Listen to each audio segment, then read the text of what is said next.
The year 2025 has been anything but ordinary. It's been a period of prophetic realization.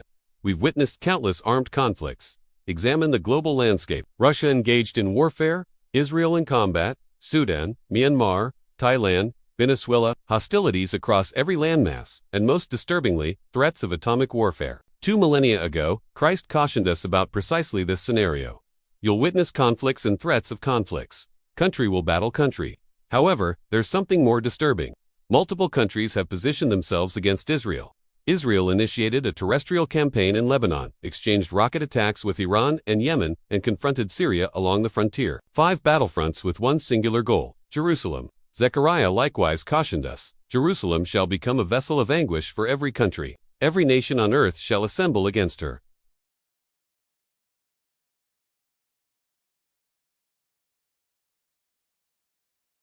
Zephaniah documented this 2,600 years prior.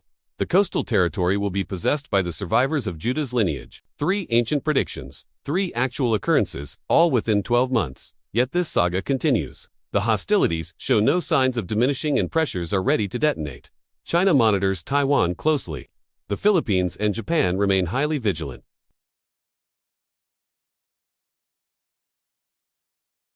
He declared, these represent merely the initial labor contractions. What unfolded during 2025 were simply the opening spasms. Today, we'll examine how each prophetic occurrence of 2025 leads straight into 2026 and what Scripture indicates will transpire next. Number 10. Zechariah 2, June, 2025. What countless individuals dreaded has ultimately occurred. Israel initiates a coordinated catastrophic assault on Iran, Gaza, and Lebanon. However, this occasion, the international community declares sufficient. The backlash becomes sequential. Turkey denounces the action. Iran activates forces. The United Nations insists on urgent inquiries, yet the most startling element manifests in public spaces. From London and Paris extending to New York, thousands demand economic penalties. This transcends a localized dispute. It's the complete planet versus a solitary nation. However, this scenario was documented in Scripture. I shall transform Jerusalem into a vessel that causes surrounding populations to stagger. Every nation globally will congregate against her. Anyone attempting to relocate her will be shattered. A vessel that destabilizes countries, inducing trembling. A vessel that damages whoever attempts to shift it. That describes Israel in 2025. During March 2025, Israel initiates Operation Strength and Blade against Hamas, shattering a delicate truce that endured merely several weeks. Throughout the evening of the 18th, explosives cascade upon Gaza City, Kunis, and Rafah.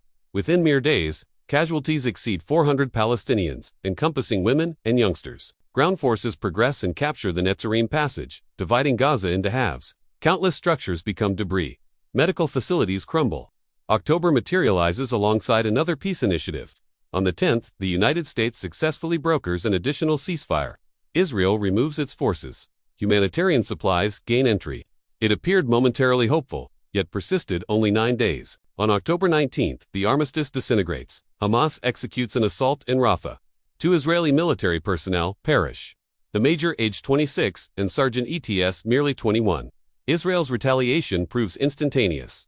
Extensive aerial bombardments, 44 Palestinians expire that identical day.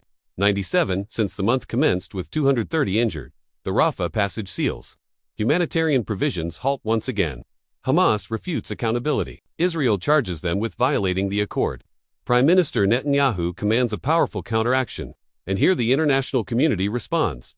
Not merely through statements, they react with political leverage, with United Nations declarations of reproach, with thousands demonstrating throughout London, Paris, and New York. What we're observing represents a contemporary encirclement of Israel, one that isn't being executed solely through military means. It's an encirclement conducted via media channels, political mechanisms, and worldwide perspective. Throughout 2025, we observe countries starting to consolidate against Israel. And if this merely represents the commencement, the year 2026 might deliver the comprehensive encirclement that ancient predictions describe. However, what follows next, based on the divine word, constitutes something no country can prevent. Number 9. Matthew 24. On October 13, 2025, humanity approached within mere words of complete annihilation. Dmitry Medvedev, Vladimir Putin's primary associate, delivered an alert that froze Western leadership.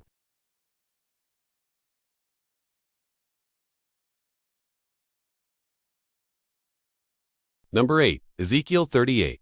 July 2025 appeared like fantasy literature. However, no, it constituted biblical prediction. Everything detonated on July 28 from the northern frontier. The militant organization Hezbollah released a bombardment of projectiles on the Israeli municipality of Kiryat Shema. Israel's counter proved instantaneous. Merely 5 days that rendered the planet motionless with astonishment. This wasn't standard warfare. It constituted an automated intelligence conflict. Israel activated independent armaments that eliminated complete neighborhoods and destroyed concealed passages extending approximately 10 kilometers, the channels through which projectiles traveled. Hezbollah's reaction: clusters of kamikaze drones, completely constructed with Iranian engineering. The result proved apocalyptic in magnitude. Beirut descended into obscurity. 200,000 relocated, and the Lebanese administration in absolute disintegration. However, here's where it becomes disturbing. Two critical elements. The assault originated from the north, and it was energized by Iranian engineering. And here's where Scripture made a remarkable prediction. 2,600 years prior, the prophet Ezekiel documented, "Human, direct your attention toward Gog, observe, I oppose you, Persia, Cush, and put alongside them the lineage of Togarmah from the distant north and all its forces." Observe the geographical accuracy. Ezekiel references the distant north. Directly north of Israel rest Lebanon and Syria, the territory of the historic lineage of Togarmah. The prophet additionally identifies Persia. Currently, Persia is Iran, the precise authority that furnished the drone engineering utilized in the assaults from the north. That's why what we observed in 2025 with Hezbollah functioning as Iran's military representative along that frontier wasn't merely another localized dispute. It constituted the predicted Gog and Magog alliance materializing directly before our observation in actual time. Pressures between these countries continue intensifying, and the platform is established for a tremendous dispute that might detonate in 2026. Number 7. Revelation 8. Throughout January 2025, Los Angeles emergency responders documented scenes that resembled something from a horror scenario. Automobiles liquefying throughout streets, metal cascading like molten substance. On January 7th, what commenced as a breezy day transformed into an actual hellscape. Santa Ana currents, with velocities surpassing 60 miles per hour, energized 3 concurrent blazes: the Palisades, the Eaton, and the Sunset with extraordinary intensity. The magnitude proved so extreme that the blaze generated its personal atmospheric pattern, producing flame cyclones that soared approximately 100 feet elevated. The outcome proved catastrophic. 150,000 acres incinerated to cinders, 18,000 structures transformed to wreckage, and 500,000 individuals evacuated from locations like Malibu. With damages calculated at $53 billion, it was documented as the most expensive environmental catastrophe on the planet throughout all of 2025. However, what proved genuinely frightening wasn't the statistics. It was the pigmentation of the atmosphere. Throughout darkness, smoke and blazes colored the skyline a profound crimson, a blood crimson, while in a continuous precipitation of cinders descended upon the metropolis. If you merely examine the broadcasts, you observe a catastrophe. If you examine Scripture, you observe a prediction. The initial celestial messenger activated his horn, and there materialized precipitation and blaze combined with blood, and it was cast downward upon the earth. A third of the earth was incinerated. The correlation is frightening. The prediction discusses blaze and precipitation combined with blood. What did we observe in Los Angeles? We observed an atmosphere literally colored with blood by the blazes, and an occurrence identified as parched electrical discharge, a genuine precipitation of blaze. Why that location of all locations? Why Los Angeles? For generations, this metropolis has been the principal distributor of everything the Scriptures condemn. It's not merely amusement, it's programming, brutality, exalted, occultism, and demonic worship disguised as family amusement. The adult content headquarters of the planet. However, the ultimate provocation materialized in 2025, the authorization of those regulations that permitted termination until the precise instant of delivery. For countless individuals, that constituted the precise instant the metropolis authorized its personal destruction order. And if this represents what the initial celestial messenger delivered, the planet should shudder considering what will transpire when the subsequent and third activate their horns in 2026. Number 6. Isaiah 17. Damascus represents the most ancient continuously occupied metropolis globally. It has endured exceeding 11,000 years of empires, invasions, and seismic events. Yet, Scripture predicted its conclusion, and occurrences are materializing that appear to be transporting us nearer. A prediction regarding Damascus. Observe, Damascus will cease being a metropolis, rather will transform into a collection of wreckage. Following the downfall of Bashar al-Assad in 2024 and the emergence of the extremist Ahmad al-Sharaa, Syria transformed into an explosive situation. The ignition occurred on July 11, 2025, a confrontation between Druze and Bedouin militias that abandoned 250 deceased in merely 4 days. However, what transpired on July 16 established a threshold of irreversible. Exhausted by the volatility on its northern frontier, Israel progressed past diplomatic cautions and initiated a direct aerial bombardment at the core of the Syrian capital. Projectiles impacted the Ministry of Defense and locations adjacent to the presidential compound. Consider that carefully. These weren't bombardments on the periphery. This constituted fire at the absolute center of authority. As the Israeli official expressed directly, the period of cautions has concluded. Israel has bombarded Syria countless occasions, purportedly to safeguard the Druze population.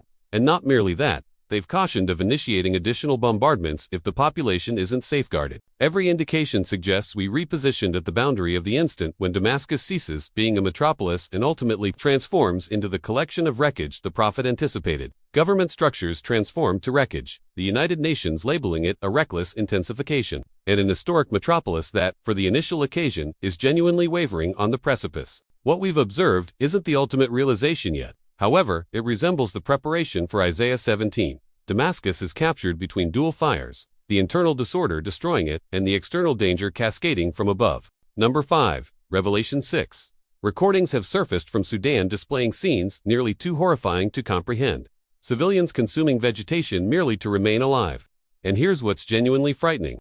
This might be associated with one of the horsemen of the apocalypse that John observed in his revelation.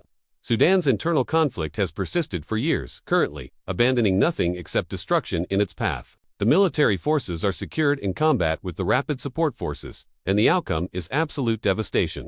Metropolitan areas like Khartoum and Sennar have been transformed to wreckage. Sennar's primary medical facility was obliterated, abandoning thousands of individuals with zero access to medical attention whatsoever. The statistics are staggering. Exceeding 150,000 civilians have perished. 10 million individuals have been expelled from their residences. 25 million depend on inadequate food allocations merely to endure. Every solitary day, youngsters are perishing from starvation. The United Nations has declared it official. This represents the most severe humanitarian catastrophe on the planet. However, out of all these statistics, there's one that should transmit chills throughout your body. In Khartoum, the capital, grain costs have escalated by 300%.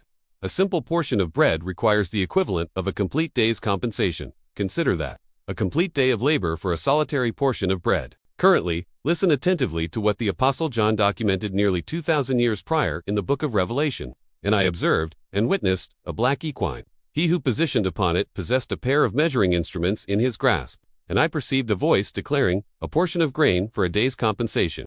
A denarius. The currency referenced in the original manuscript was precisely that. A laborer's compensation for 1 day of labor. The rider of the black equine in Revelation 6 represents the rider of starvation. The measuring instruments in his grasp aren't a representation of equity, rather of extreme allocation. And the cost he requires, a complete day's labor for merely 1 day's sustenance, is precisely what is transpiring currently in Sudan. And this transports us to a troubling realization. If the black equine is already advancing, it signifies the other horsemen can't be distant behind. Number 4. Timothy 3. Throughout February 2025, a widespread recording from Myanmar made the blood freeze for everyone who observed it digitally. Military personnel executing unarmed civilians in a marketplace, screaming insults while cackling maniacally. That wasn't a strategic error. It constituted absolute wickedness for amusement. What's transpiring in Myanmar is no longer merely an internal conflict. It's an absolute plunge into insanity. The military regime, trapped and controlling scarcely 20% of the country, is responding with a savagery that has abandoned every trace of humanity. The United Nations has recorded exceeding 1,000 aerial bombardments. Educational institutions and medical facilities are being consumed with incendiary munitions. 3 million individuals have been compelled to escape into the wilderness with zero sustenance or protection. However, the terror extends past the explosives. We're discussing torture facilities with electrical trauma, collective violations utilized as instruments of fear, public terminations of youngsters, and Buddhist sanctuaries desecrated to function as military installations. Confronted with this intensity of horror, political examination proves inadequate. However, Scripture does provide us an essential element to comprehending it. The Apostle Paul provided an exact assessment of this moral disintegration when he documented, "In the ultimate days, dangerous periods will materialize for individuals who will be admirers of themselves, without fundamental compassion, unforgiving, savage, despisers of virtue." The essential phrase here is without fundamental compassion. This depicts the abandonment of the most elementary empathy, that fundamental humanity that causes us to withdraw in horror at others' suffering and safeguard the innocent. What we're observing in Myanmar is this prediction materializing in actual time. When cackling erupts throughout a massacre, an authority matters more than a youngster's existence. We're no longer examining a simple political dispute. We're experiencing the dangerous periods the apostle anticipated. And if 2025 demonstrated us the termination of empathy, 2026 threatens to immerse us into an even more profound spiritual obscurity. Number 3. Joel 2. If you considered the human savagery released throughout Myanmar's internal conflict was frightening. What transpired on March 28, 2025, revealed that even the natural world itself appears to have participated in the dispute. At 9:43 throughout the morning, while the country was already hemorrhaging from warfare, the earth bellowed. A tremendous 7.7 magnitude seismic event impacted near Mandalay. It wasn't merely a vibration, it constituted absolute destruction. The terrain fractured open. Historic structures disintegrated like parchment, and within moments, the catastrophe possessed its statistics. 45,500 individuals deceased and 30,000 residences transformed to wreckage with damages approaching 12 billion. However, the most startling element wasn't the seismic event itself. It was what materialized next. When the structures disintegrated, gas conduits and electrical cables severed. The aged wooden residences transformed into flames. Tremendous blazes consumed Mandalay's central marketplace, and for days, soaring pillars of black smoke ascended into the atmosphere, observable from miles distant. They were so concentrated they obscured the sun over a country already existing in obscurity because of internal conflict. This is where prediction ceases being a metaphor and transforms into a literal chronicle. The prophet Joel had cautioned about this centuries prior. And I will display marvels in the atmosphere and on the earth, blood and blaze and pillars of smoke. Joel depicted 3 terrible indicators, and Myanmar observed all of them, realized in a solitary day. 1. Blood. The blood released by thousands of seismic event casualties. 2. Blaze. The unmanageable blaze that devoured the metropolis. 3. Pillars of smoke and in the atmosphere. The unmistakable indicator, concentrated pillars of smoke that obscured everything. The population captured between the explosives of warfare and blaze erupting from the earth possessed zero awareness they were experiencing a scripture verse in actual time. Myanmar in 2025 transformed into the precise environment for the judgments depicted by Joel. It constituted a convergence of catastrophes that resonated like a deafening alarm. A caution that by 2026, the prophetic chronometer is prepared to impact midnight. Number 2, Luke 21. On March 12, 2025, Australia's eastern shoreline ceased being a paradise and transformed into a scene directly from Revelation. The perpetrator was Cyclone Alfred, a category for behemoth. However, it didn't merely transport 140 miles per hour currents. It transported the ocean alongside it. A 26-foot barrier of water impacted into the shoreline. Within hours, the streets of Townsville weren't streets any longer. They were waterways 10 feet profound. Meanwhile, the Hawkesbury River in Sydney ascended 43 feet, transporting away automobiles, livestock, and complete residences in the most severe flooding observed in 50 years. However, the instant that made everyone's blood freeze transpired in Cairns. The flooding proved so extreme that crocodiles compelled out of their environment commenced swimming throughout residential streets. They were detected concealing among the wreckage. The complete country materialized to a standstill. Suddenly, Australia, a prosperous and powerful country, was compelled to announce a national crisis and desperately request New Zealand and the United States for assistance. The planet observed in astonishment as one of the magnificent Western authorities literally struggled to respire submerged. What's most disturbing is that survivors depicted the audio of waves impacting against structures not as the noise of water, rather as continuous thunder, a deafening bellow. And that term bellow is precisely what Christ utilized to depict one of the indicators of the conclusion. And there will be indicators in the sun, in the moon, and in the stars, and on the earth. Anguish of countries with bewilderment, the sea and the waves bellowing. Pay careful attention to the dual components of this prediction. Initially, the sea and the waves bellowing, observers didn't utilize any alternative term. They literally perceived the ocean bellow as it consumed the shoreline. Subsequently, anguish of countries with bewilderment. We observed the absolute powerlessness of a contemporary administration, bewildered and overwhelmed by nature's intensity. What transpired with Cyclone Alfred wasn't merely a meteorological occurrence.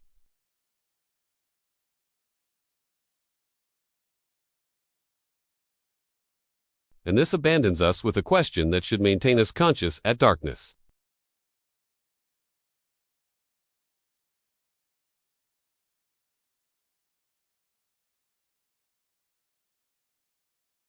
Number 1. Revelation 16. On May 22, 2025, the audio of crushing metal in the South China Sea positioned the complete planet on alert. This wasn't a simple navigation mistake. It constituted a calculated action, a Chinese watercraft intentionally impacting a Filipino vessel at Sandy Cay Reef. However, this impact wasn't an isolated occurrence. China wasn't merely impacting a vessel. It was responding to what had transpired merely days earlier. Between April and May, the United States and the Philippines had initiated Operation Balyatan, a tremendous military demonstration involving 14,000 forces, anti-vessel projectiles, and combined patrols with Japan and Australia. For military specialists, this represents a struggle for dominance of the ocean.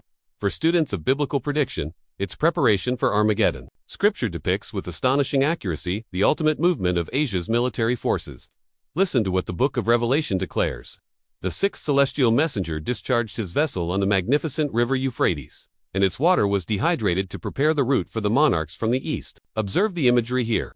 The manuscript discusses eliminating a barrier, dehydrating a river, so the monarchs from the east possess a clear route to progress. In biblical periods, the magnificent Euphrates River constituted the physical barrier that restrained invading empires from the east. Currently in our planet, that barrier is no longer a river. It's the strategic maritime passages dominated by the West. What China is executing by aggressively securing the South China Sea and challenging Western authorities is precisely that. It's dehydrating the river. As the magnificent monarch of the East in our period, China is clearing its route, securing the vital passages it will require to transport its forces and resources toward a global dispute. That's why the military demonstrations and confrontations of 2025 weren't merely minor conflicts. They were prediction materializing directly before our observation. The route is dehydrating, the passage is opening, and everything is being established in motion for the monarchs of the East to commence their advance in 2026. However, if 2025 felt like a year of disorder, 2026 might be even more severe. We might be on the threshold of entering the most obscure 7 years in human chronicles.